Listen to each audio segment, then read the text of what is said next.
Um, I've been working like a Hebrew slave. I hit a milestone. A very, very rough draft of the website is deployed for Beach Mobile. Um, you know what I learned? uh, I learned that I don't know what I want until I get a glimpse of what I imagined. Like I would always frown whenever the requirements would keep changing from an employer. Hmm. 'Cause, I mean, some of that code would have to be like throwaway, and I'm like, well, if that person just took the time to really understand what they needed to build, man, this person can't focus at all. But I'm the same way. Like whenever I see a version of what I want, then I see like improvement opportunities, right? And I can't really. It's extremely difficult to forecast the final polished version of what I need and what I want to put in front of customers if I can't test out my original vision and see things that need to be tweaked or thrown away. So that's what I'm learning, and it's costing me a lot of money. Yeah, yeah, that's the way this rolls.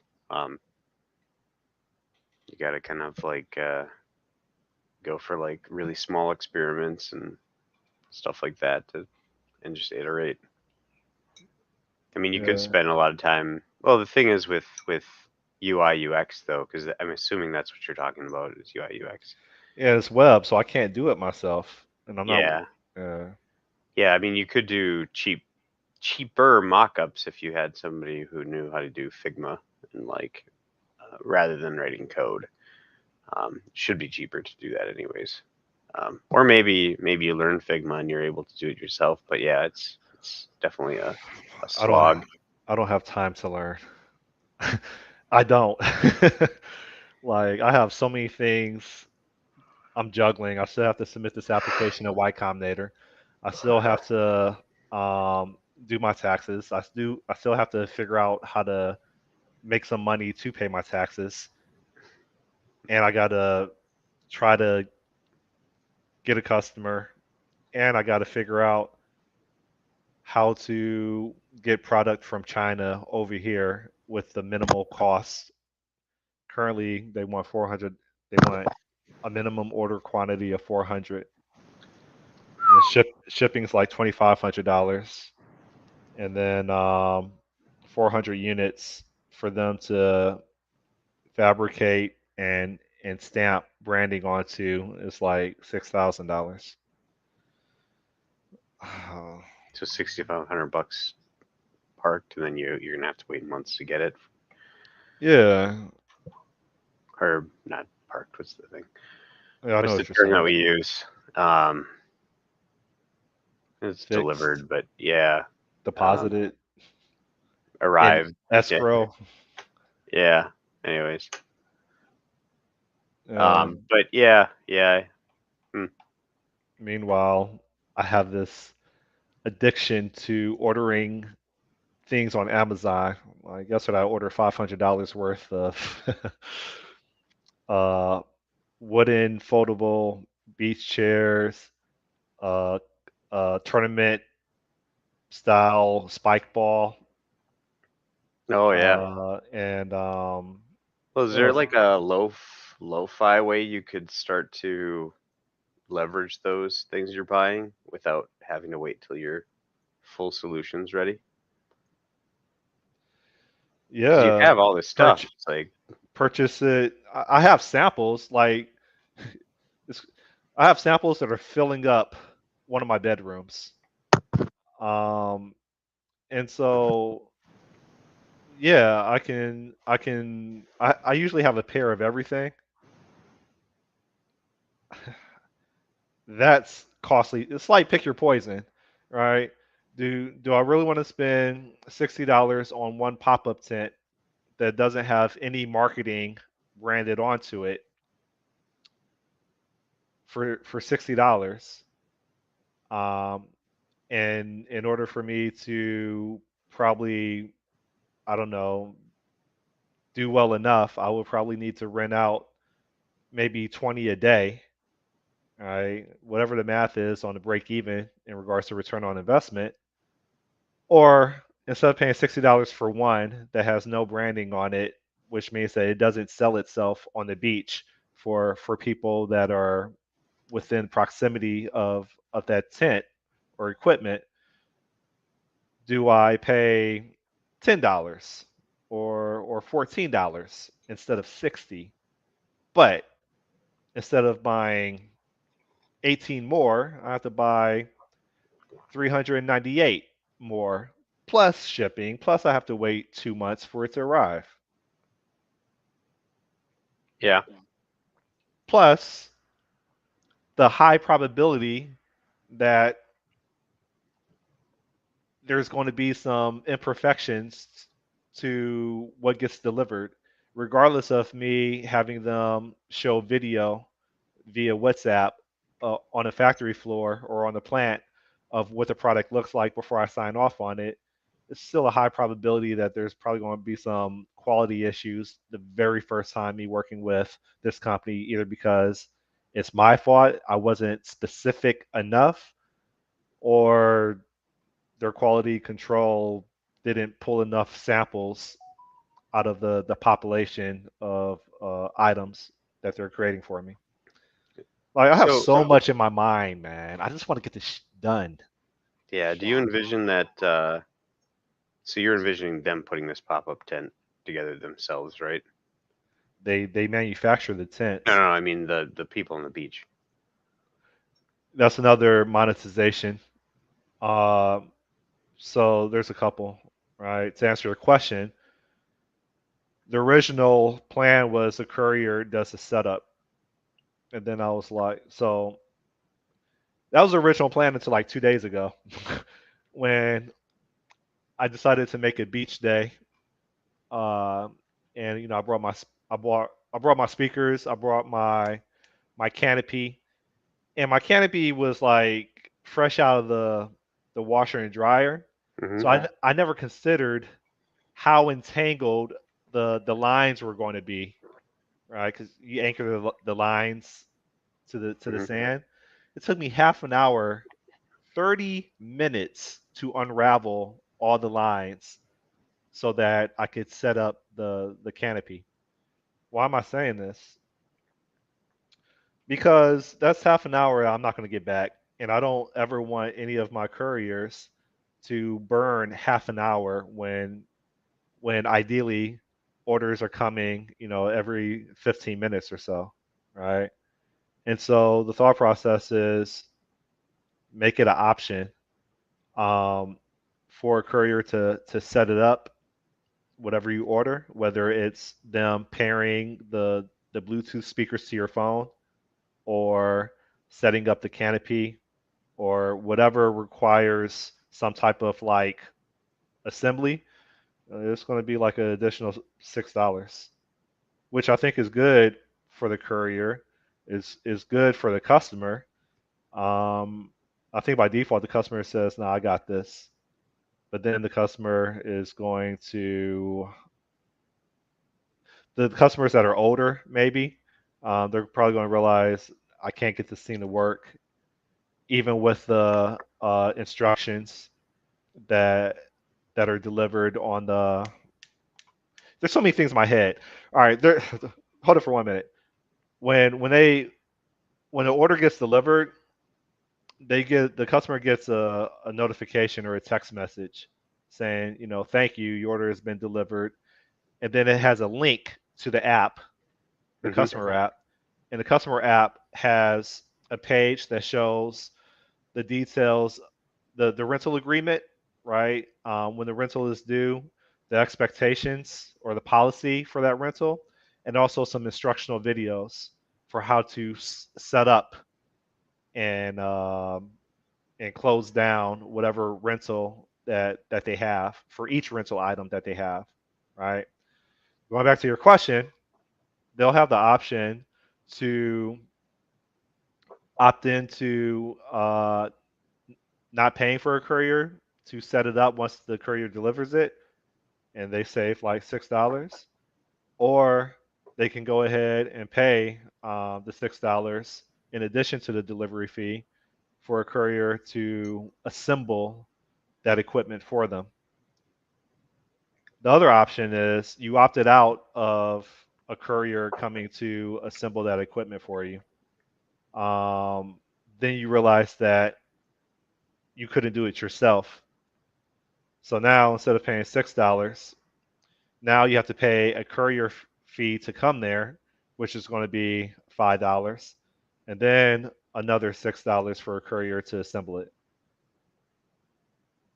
So that increases the number of opportunities for a courier to make money, deliver, pick up for a return. That's two. Assemble on the spot after delivered immediately. That's three. Or come back to a location, whether it's that courier that visited or another courier, and set it up. Yeah. That's four options for them to make money. Yeah, no, the reason why I was asking is you don't need to probably have branded printed material canopies, at least not uh, from China or whatever. But if you have somebody there like present, because what are your other options, right? Um, you could attach like a overlay, like a if you could just get a sheet, synthetic sheet that's wide that you could clip on to certain spots, rather than having it be imprinted on the canopy or the I thing. I That's have to be one. I have to be careful because the laws for the beach are Hmm. that you can't post any ads or signage Oh, okay, with emphasis on post, right? gotcha. So if I have the marketing material, um, what's the word I'm looking for? Uh, embroiled, embroiled. I don't know what the word Embroidered, is. yeah, Embroidered, embroidered, broidered, embroidered, yeah. embroidered onto the product. Then I think that's a loophole that I can bypass, and that's marketing. That's a sales funnel, I believe, for beachgoers that are within proximity of this decaled pop-up tent or canopy or whatever. Yeah. So the other thing is how much of the can do you think canopies will be of your overall revenue? Like, what are you projecting? You think that that's going to be the hot thing? I think the hot thing is going to be the pop-up tents, only because it's there's not that much effort to set it up, and once you practice collapsing it, probably half a dozen times, it's very like maintenance friendly. It's um that's a pop-up tent. I'm not sure if you're referring to pop-up tent or you're referring to literal canopies. Either. I mean, either of Yeah. them. So I plan on I believe the pop-up tents are going to be the leading sellers between pop-up tents, phone chargers, suntan lotion, and probably cornhole. Okay. Yeah, That's my hypothesis. yeah. Is there a way to test that before you go, balls deep into like investing in these branded ones? Because like, what happens if you buy 500 of them or 400 of them and they have this branding on them and they don't end up being your big deal? What if it's like we said, like I said earlier, what if it's battery chargers and that's the one thing that takes off? And then you realize you just pivot your entire business to being like mobile power bank, or beach power bank or something like that. Um, So or cornhole on demand. I mean, like, yeah, well, the pop-up tents they're being rented illegally regardless. So you have people on the beach that that are approaching um, beachgoers and saying, "Hey, we got some beach tents that we're renting out if you're interested, $15." and they're getting customers, right? So like that model has already been demonstrated. I'm observing it. I see it, and it's done very manually. Hmm. Um, But you said illegally though. yeah, it's illegally because they're exchanging cash, Mm. right? Me, I'm just a delivery service. I just drop stuff off, right? Um, here's the other factor to consider. Uh, there's a couple things. One is the majority of people that go to the beach, I think in general, are people of lighter skin, right? That is your Caucasians and your Latin people of that have more European, I don't know, whatever. Pasty white men like me. Sure. Yeah, so they're more sensitive to UV, right? Um, so you think about you consider what's really required for people to not hurt themselves, and people that are very sensitive to the sun compared to people like me, like they need shade. If they don't have shade, they need suntan lotion. And what percentage of people going to the beach are going to bring shade or are going to bring suntan lotion and are going to bring water? Those are like kind of survival, right? And I would say that I would argue that 2/3 of the people that come there, um, women will bring suntan lotion. They're not going to bring shade, and they may bring water, but guys, they usually don't bring any of that, right? Or the majority of them don't. But the females are the majority of the demographic of the beach, right? So if I'm hedging a bet that survival needs are going to be profitable, meaning survival needs are socializing, hence the phone charger, um, protection from the sun, shade, suntan lotion, and hydration, bottled water. That's my hypothesis. We'll see in the field. Yeah. Yeah. I'm just saying, is there a way to test that without branding? Um, I mean, it might be worth. There's a way to test it.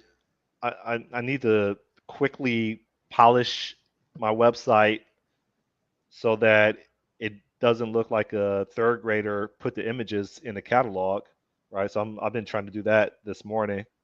But yeah, the website I need to for the checkout. I need to have a Google Maps location in which they put in latitude, longitude. They check out, and after they put in their bank card information, it doesn't charge them.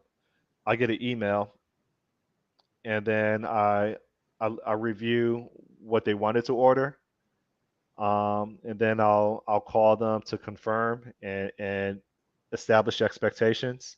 And if they still want to commit, then I can go ahead and I could probably write the code for my admin app in probably a day to hit Stripe API, put a hold amount on their credit card or bank card, and then release the hold amount after I hit some button saying that I've secured the rental. So I know that's a long answer, but I think I'm within a position of 72 hours of testing it out with the equipment that I have. Yeah. Yeah. I would say just focus at The this point on getting a test through. I wouldn't focus so much on getting these like tents with your branding on it and stuff. Um, for sure. So I mean, it seems like it would be better to definitely better to just get like a actual test going if you can, I do if you have can some. find a way to land a customer. You know what's weird is I have FOMO. I have, and it's just I don't know the human like emotional, unreasonable like mind working where I'm like, oh, but what if after like my first three customers, I I have the snowball effect, and now I'm having like order requests like every half an hour, and I can't appease these people that took out the time to fill out the form to submit an order, and I can't give them anything. And I know that like realistically, that's not something I should be like obsessing over. But in a way, if I could be devil's advocate, I want to establish a good reputation and I want to be able to deliver to customers if they decide to invest the time to hand me their bank card information because I'm relying on referrals or word of mouth. So that's the part where I'm having a hard time. That's the part where like I have to have enough. I have to have enough to at least cover um, 20 transactions a day, right? Nah, nah. You do things that don't scale is that's like the lean startup thing, right? Do things that don't scale. That's a Y Combinator thing, but yeah. Yeah. Well, either of them, I think lean. It's a common thing is just do things that don't. If you hit that problem, it's a good problem to have, right?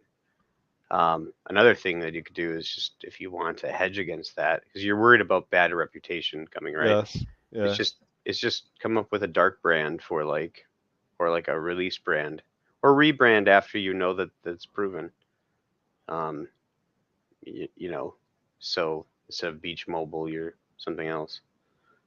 Um, so you can shed any bad thing. At least you know what to gear up on.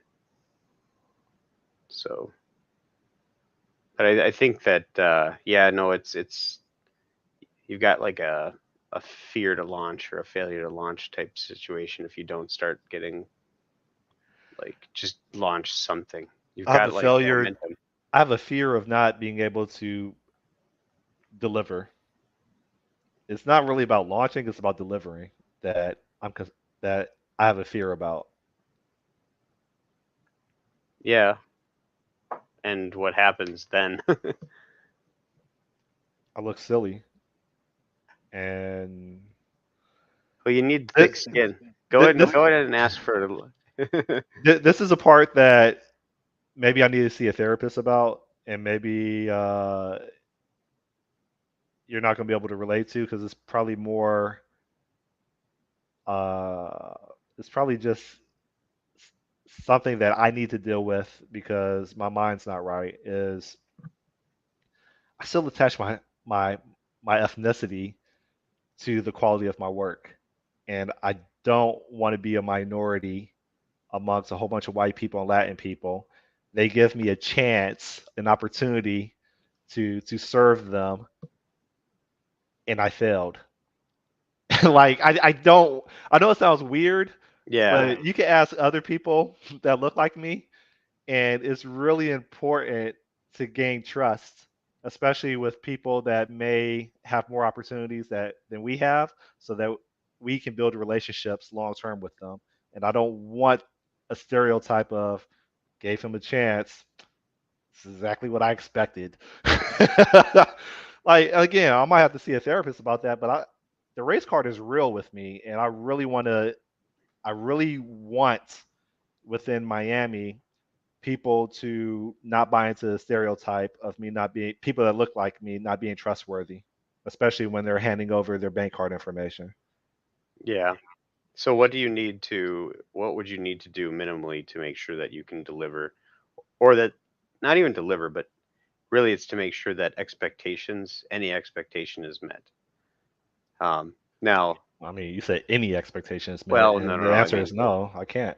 not any, but minimal expectations. I mean, like if I go to a website and I see something's out of stock, for instance, I don't have any expectation I'm going to get that thing, right? Okay, yeah, good point. So what was festering in the back of my mind was adding a adding a feature. It's kind of like plane tickets. When you go on a site, it'll tell you. I'm not sure how honest it is, but it'll tell you, oh, there's three left. There's two left, Yeah, right? And scarcity. Yeah, so I was thinking about implementing a scarcity feature. And it's not really. I mean, but it's I'm not lying. Like I literally only have two. and and not like I have two left. I only have two, regardless of no customers ever buying these from me or renting these from me. Um, Sure, and so the other but you part was letting them go through the process of ordering, and then once they hit the submit button or the checkout button with their card details, saying this item is no longer available. And then maybe an extended feature is provide a recommendation for something else if I have something else. yeah, which is kind of what you'd have to do anyways, right?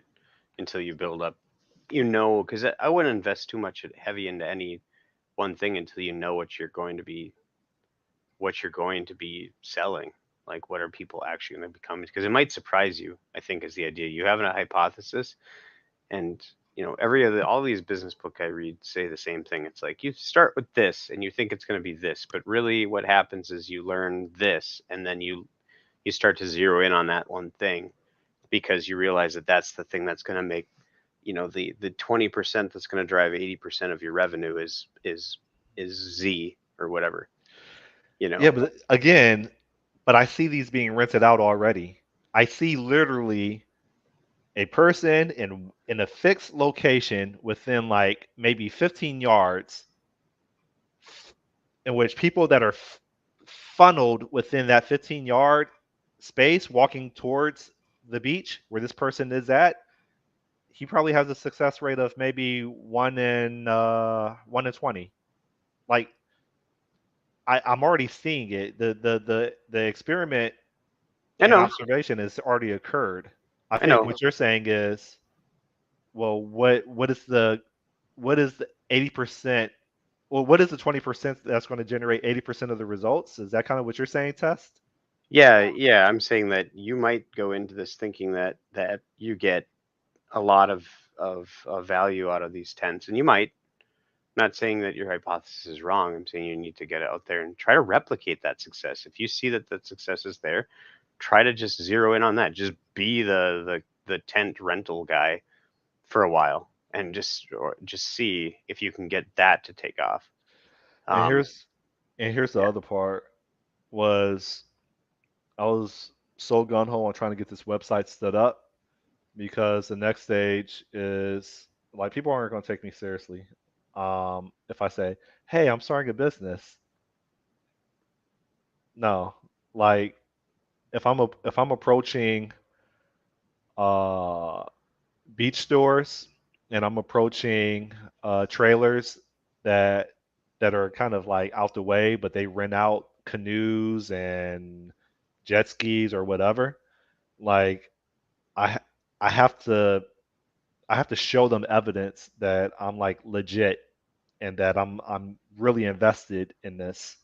And so the website was the vessel or the tool for me to point them to in order to show like legitimacy. Why am I saying all this? Because it goes back to the minimum order quantity for inventory. The the thought process was to franchise Beach Mobile, in which I they buy the branded or marketed equipment from me that has the QR codes and the website URL or whatever. And so when they rent it out, it kind of markets itself for observers. And so that's the part where I thought that I'm going to need at least dozens of these, scores of these, just for Miami Beach if I want to partner with a beach store that's literally probably every 3 blocks. What do you think? that Does sounds that that change sounds anything? great. No, no, it's still get down to the fact that what you should probably try to do is get your first customer. Okay. Focus everything on that, like because everything else that you think you might need, you may or may not need. You'll know as soon as you get feedback, and you're completely devoid of any real meaningful feedback right now that the market's telling you. Not what everybody else thinks, not even my ideas, but you need to get market feedback rolling in if you want to understand what your next step really should be. Because right now you just have a lot of, and you could do this for years, man. And you have like in terms of like conjecturing about what might work, what might not work, could I take this business? And like I said, is once you get out there and the market tells you what it needs or what it wants, you could totally pivot. You might be selling pickle jars in like to the beachgoers because there's this bizarre need for pickles on the beach that you never knew. I'm not saying that that's just Yeah. stupid, but stupider things have happened. Like look where Nokia started, what they started as. Like look at other companies what they started as, and then they What totally did pivot. Nokia And start as? they started as like a oh man, what was it? Nokia original business. Um, they were a pulp mill company. Yeah, it was a paper mill. I don't even know what that is. Nokia was a paper mill. Okay. It was it started as a paper mill. How do you get from paper mill to selling cell phones or whatever they do now? Um, Network infrastructure. Like businesses go in directions you don't like anticipate, I guess is what the thing is. Because if you're good, and this is just again reading literature and kind of like regurgitating every business book that I've ever read says to do this. It's like get something out and get feedback and iterate. Doesn't mean you just throw shit at the wall necessarily. You start with hypothesis, but you do it like you would an agile thing. Right? You start with a bet. You're gonna take a bet on. Oh, Sorry. Who? Yeah, give me like 30 seconds. I'm go really for it. sorry. Yep. No. No. I'm not used to local numbers calling me. What's up, gambler?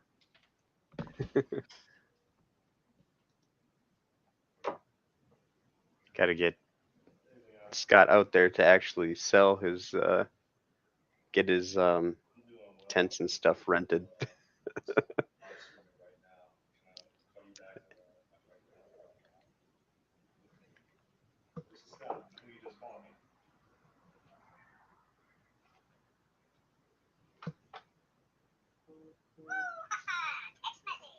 Oh, I got a text message too.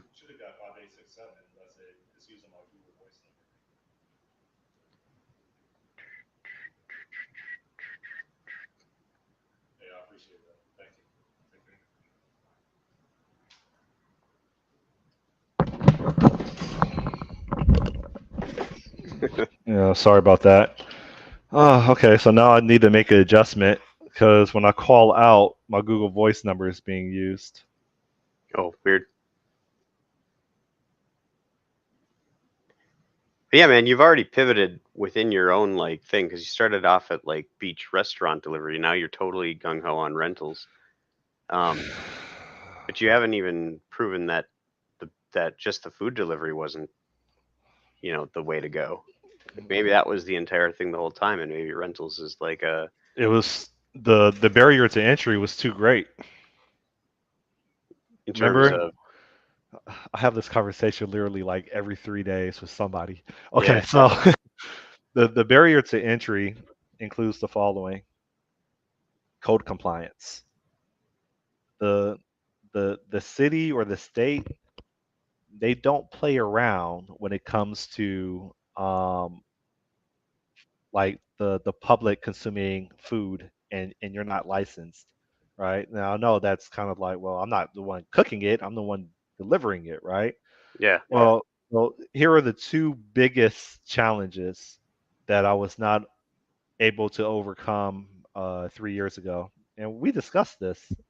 Uh, One was how can you continuously or consistently deliver the meal hot and ready for the customer? And I don't have an answer for that. Dude, I never get hot and ready food from DoorDash ever. Okay, I didn't know I that was still a order thing. it. I It's didn't. never hot and ready. I mean, it's warm, but it's usually soggy and kind of weird. Do Like, you put it in the microwave to warm no, it up more? no, we Okay, usually just eat it. okay. So one, Occasionally, I'll throw the fries in like an air fryer because they're just that bad. But yeah. So one was the quality of the food after it's been delivered. I hmm my concern is people are going to reject the order or give me a hard time or want a refund because it's delivered cold, right? And then the other one, which is a big one, is how do you get the order from the customer as is into the point of sale system of the restaurant? How can you do that correctly 100% of the time? 100%. Not not 3% failure rate, right? How do you do it at 100%? It always gets entered into their system. There's no mistake. I don't eat the cost of a mistake. And the solution was Olo, right? OLO hmm is a provider of a platform that basically facilitates various point of sale systems that restaurants use. I assume probably the top 10 or whatever, and being able to route an order to any of those systems. And I'm like, cool. Let me message them. I want to see how much this is. And I think you'll remember this. They wanted $3,000 a month.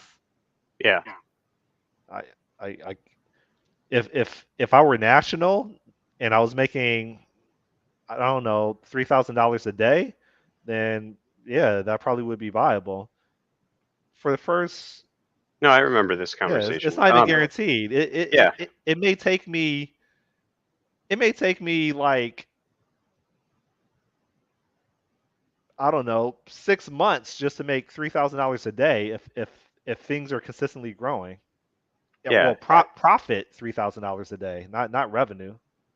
yeah, yeah. So you're thinking of profitability before even validating the idea works. Airbnb Um, is going to want profitability versus seeing the thing works. but I mean, like um, you could have tried some other like things, like just have the Yeah, courier having a order it, virtual assistant in the Philippines type in the order, but that's too error prone. or have them call um, Have who call? the courier. If a human puts it into the system outside of the human that made the original order, things will likely go wrong probably 5% of the time. What could you structure? I mean, but then you could structure also the menu offerings to be as Yes, simple as possible. we It, we we just discussed this part, yeah, and I was talking about going to the Indian grocery store, right? It doesn't have to be Indian grocery store, but that's where I go to, and I get a chicken dinner. You have no choice about sides. You can only order a chicken dinner with uh, with white rice and plantains. That's it. hmm That is the only option. And yeah, you can't get that wrong. The only thing you can't get wrong is it getting served cold because that's only one location on 75th and Collins, where the city of Miami Beach encompasses about 8 miles across the beach. So how do you take a bicycle, even if it's an electric bike, to a restaurant, wait in line, get the food, and then pedal it all the way back? Like I need to have a mill that is within a mile or two of 8 miles, where a courier can go somewhere and get the same thing, and that's a challenge too. yeah, You yeah, understand what I'm trying to say? yeah. Like, Or how you do own you the standardize on something that has a distribution of every like 2 miles? yeah, That's food, and the only thing I could think of is it's not going to be hot. It would be fruit or salad. yeah, yeah. Or you do like the Domino's thing, and you have a box that keeps it warm. I mean, that would be possible. I don't know. Is it Domino's who has that, or was it? It's all of them Yeah, though. I mean, your Uber Eats or your whatever. I would yeah, they assume got that they hot. put it. I would assume the couriers put it in a hot thermos or whatever you call those things, hot Yeah, container. yeah. But I mean, what I'm saying is that, and pivoting to rentals might be the right way to go. I'm just saying, like, you could get to the point where you pivot again without even trying. Like, I'd try to get your first customer as do it as fast as you can, and learn from that and get the feedback loop going, because that'll drive you too. That'll pick up your, once you get like something, it should help you like know what you need to do. Like, okay, that was my experience with this first customer. What went right? What went wrong? How could I make it better? And what did they actually do? And what was their feedback? And then do it again and again and again, and you'll start to see trends, and then you'll have actual like real good direction probably. Um, because and it might lead you to, like I said, it might just lead you totally away from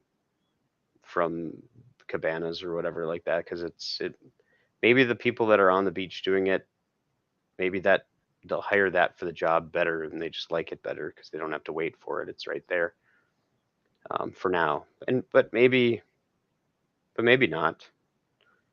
But like I said, you could be. How many are doing the cell phone charger thing? No, nobody. Yeah, and that could be a bad thing where there's no market for it, um, or it could just be a need that nobody's like tapped into yet, which you could totally own the market, which would be killer. But Yeah. I actually think that's not a bad idea at all if you could find a way to to basically roam the beach with a bunch of battery chargers on the back of a phone. Oh, go ahead.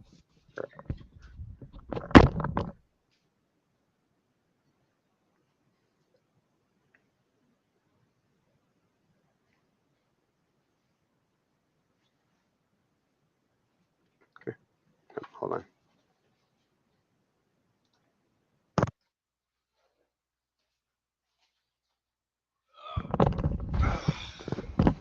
You still there? Yeah, yeah. My daughter just came in to say goodbye. So here's the roaming story of battery chargers, right? And so the tethers are these right here. Yep. Um, that's one. These are, I think, iPhone tethers. The Android tethers are in a separate pocket. Hmm. These right here, and then the the chargers. There's about half a dozen chargers in here. Naturally, I can't pull them all out with my hand, but one, uh, two, and pull out some more.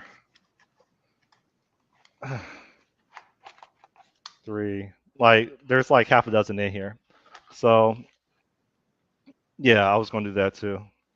Yeah, I mean, how easy would that be to test? Like, it should be not too bad if you can find a way to like peruse the beach and just get eyeballs on you as a source of power.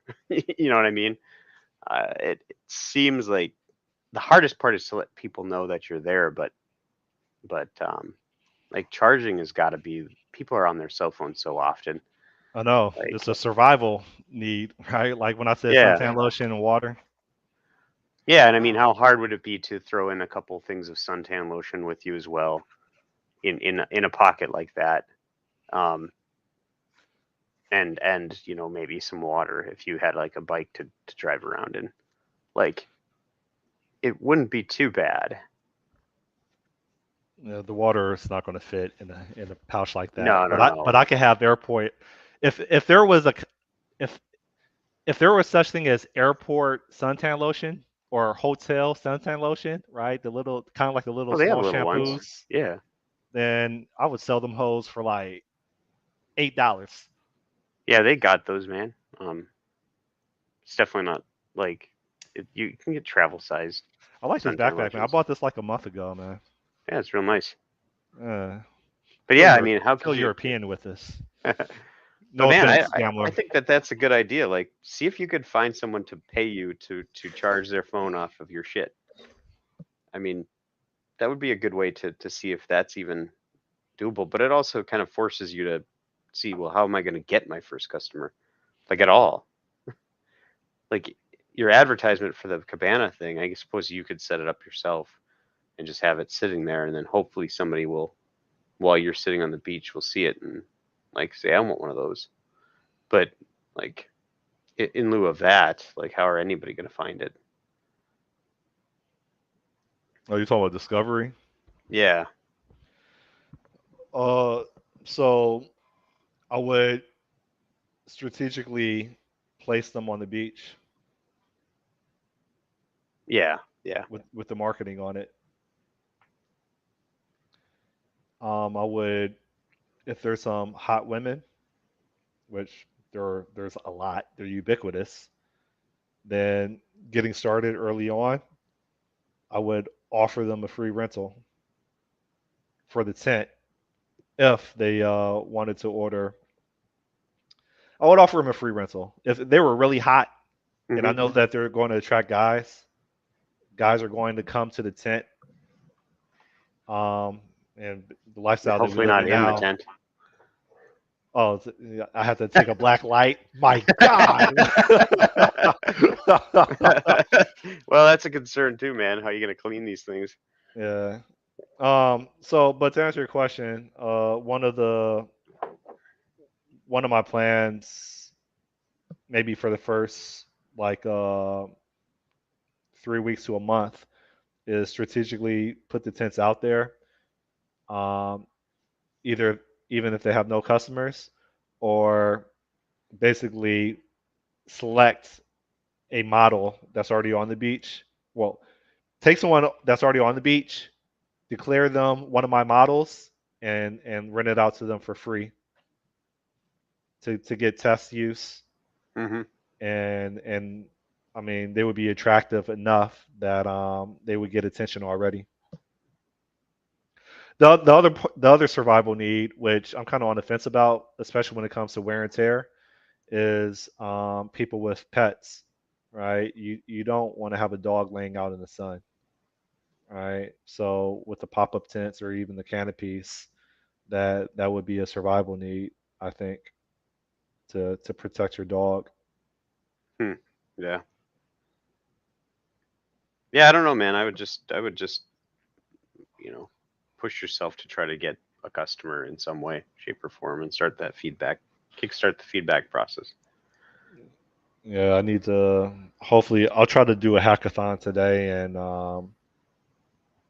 take my admin app and be able to force a deposit or a hold amount and a transaction Oh man.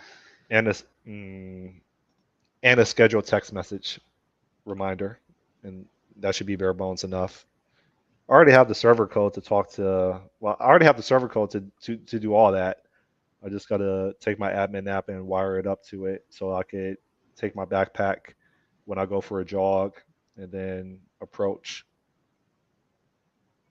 It's like stranger approaching, except it's making money. Hmm.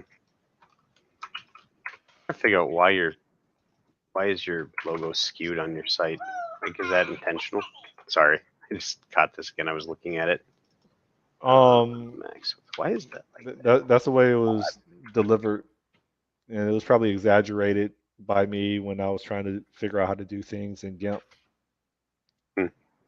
I don't really care about it all that much or Oh, mind all that much. yeah. See, that's where details like that would I'd spend hours trying to figure out how to get that logo to not be skewed or like Uh, pinched. to me, the logo is going to be improved on like later once I Yeah. get money. So like I'm not sure if Facebook had the same logo or are there any companies that did Amazon have a different logo? They all did. Yeah, so Yeah, they go through rebrandings every few years. So it's it's just one if and when I get a trademark, I need to be happy that it's not going to be iterated on anymore. I don't know how much trademarks cost, but I thought they were like a couple $1,000s. Yeah, Well, I don't I really thought know. they were like 4,000. Enough about me. What's going on with you? How's your workbench? Yeah, that I'll officially just call that project dead, and maybe it'll come back one day. I've got time, but no, man, I don't know. I started to think this week, like, wouldn't it be nice to just own like a small local business, even if it didn't make you a lot of money, but just like something you could go and like just work at every day. How about you launch the small local business at the lake and you focus on ice fishing products Yeah, there we go.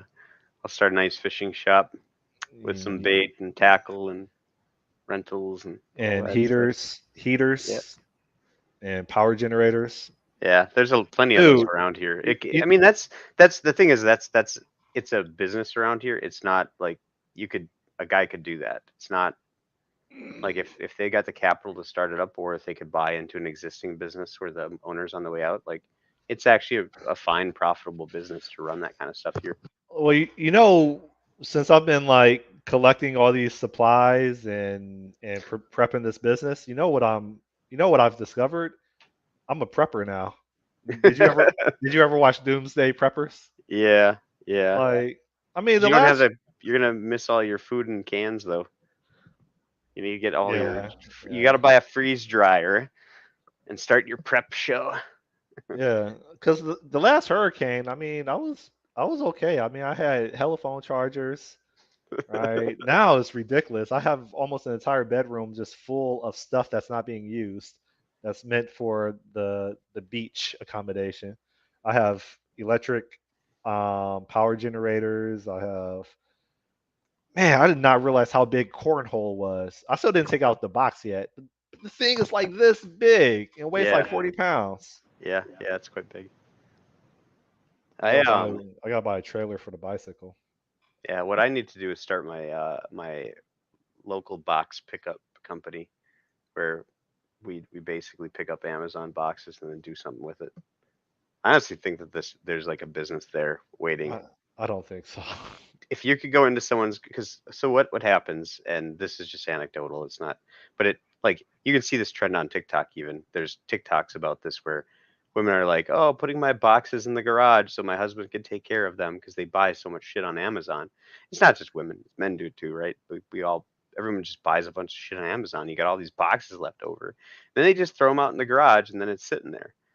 And so you got to break them That's how my living down. room is. Yeah, you got to break them down and whatever. So if you had a person that just specialized and they come to your house, they break down the boxes, they fold them up, they take them away, and you pay this much for that service. I don't know how much you'd have to charge for it, or maybe if it's already broken down, it's cheaper, whatever. But it'd be like a trash service, but more like specialized, right?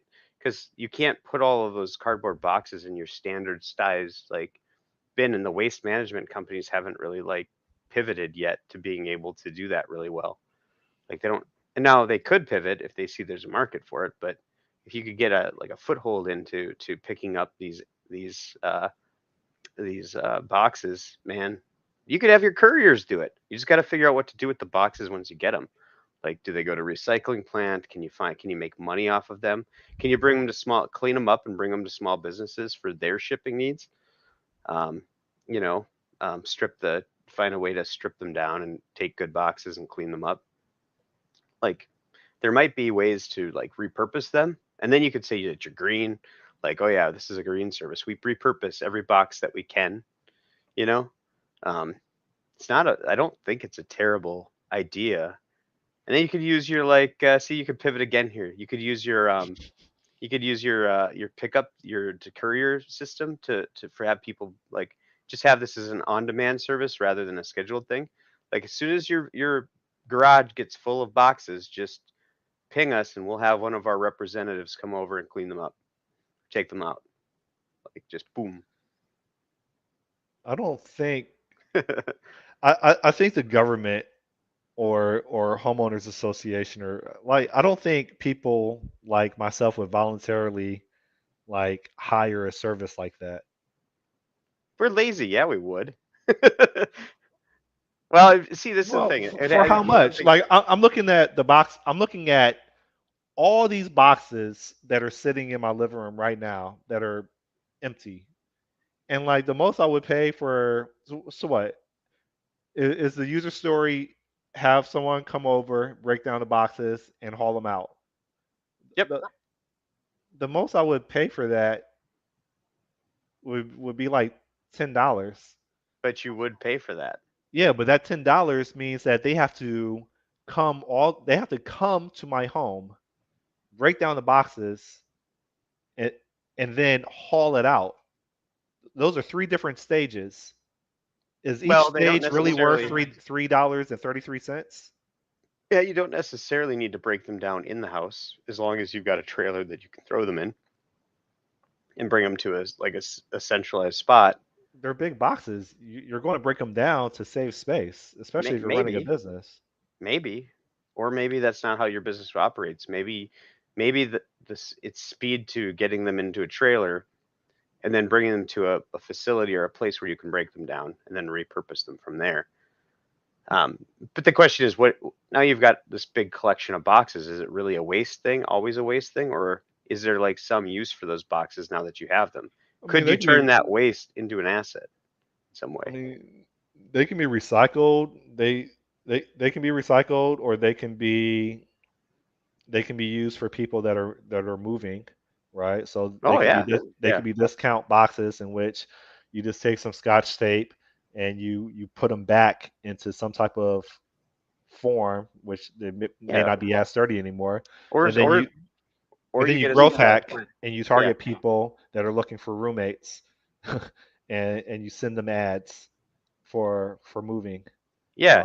So boxes. I didn't even think of the moving thing, which is great. It's like, hey, we'll drop you off a bundle of boxes that we've repurposed from Amazon. It's a green moving technique, and we'll also upcharge you on we'll drop uh off tape like and stuff for you too, so you can put these together. Um, So I mean, if you decide that you want to like marinate on that idea, I mean, I have the back end systems to do the yeah, logistics and the scheduled reminders up for the customer and for the courier.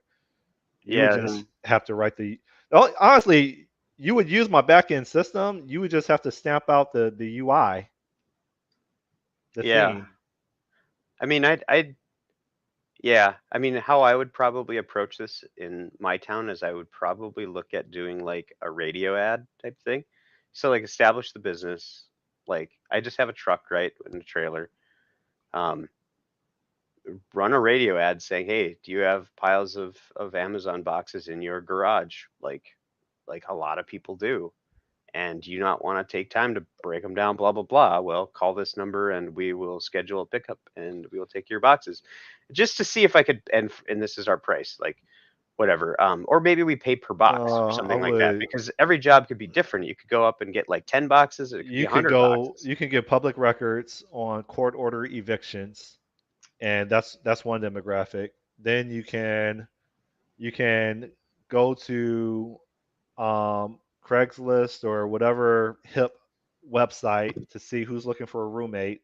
That's another lead or funnel. Oh, that's the resale. I'm talking about acquisition, which is of like getting these boxes to begin with, right? Well, Running a you're thing looking. saying, "Hey, we're offering a service to come and pick up your," and that could be it. Like, and we pay, uh, $2. You pay $2 per 10 boxes or something like that.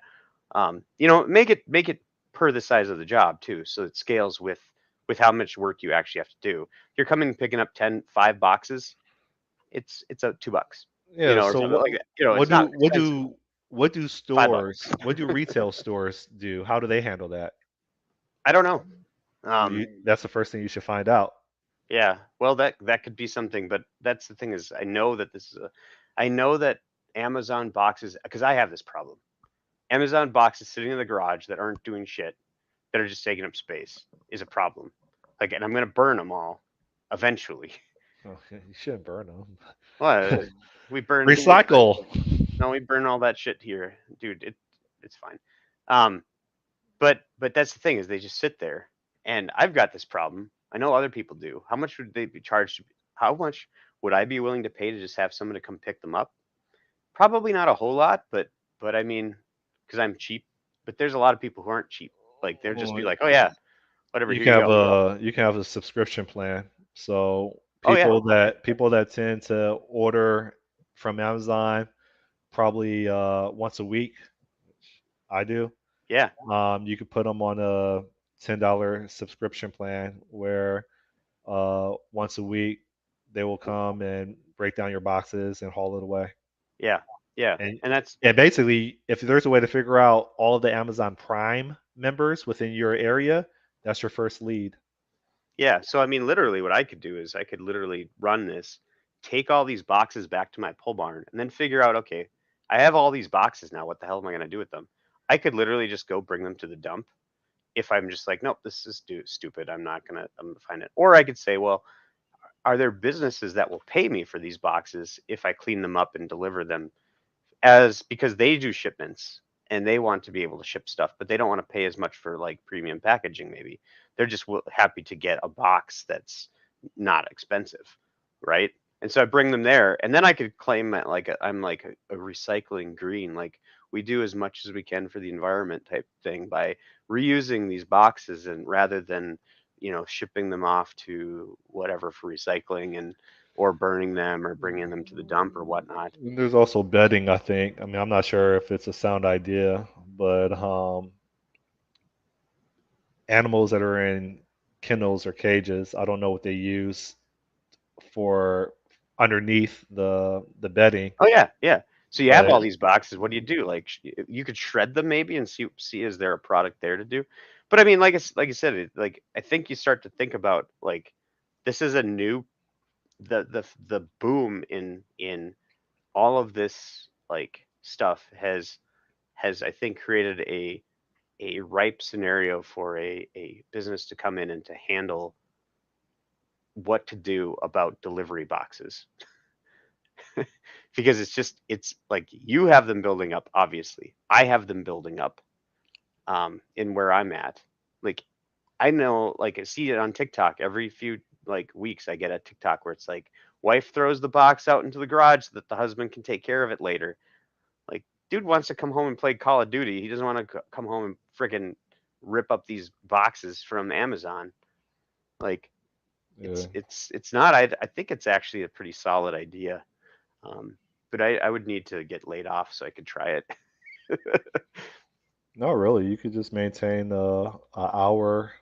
Yeah, I could do it in the uh, afternoons. an Wake hour in the up early, morning but or an hour in the evening or both quota, and just try to stay consistent for 3 months, and then evaluate if it's still something that you're still willing to do. Like I yeah, said, I got the back end done. Like, so you would only have to really be concerned about the front end, and yeah, you're not using my Azure tenant ID, so you have to get your own Azure account. yeah. I would go totally lo-fi initially. Is here's a phone number, call this number. We take your address down. We come do it. Because that would be, because if I can get under that, like with just people willing to call and say, hey, you know, I've got boxes. Here's my address. Um, and you just put a radio ad out for local radio, and um, in my town, that would probably be enough to see whether there's any interest whatsoever. The big concern, of course, would be that there's way too much interest, and literally the phone would start ringing off the hook. But um, I I don't don't see know. that being a thing anytime soon. Yeah, I don't know. Maybe I'll talk to my brother-in-law who's got a business and be like, hey, if I were to do this, would you have your employees run around and pick up boxes for me? So no, no. Anyways, I gotta run here. I'm gonna grab some more coffee before staying up. I gotta take All a right. bio break. So Thanks for the feedback. Send me an invoice. yep. See you. All Bye. right. Bye.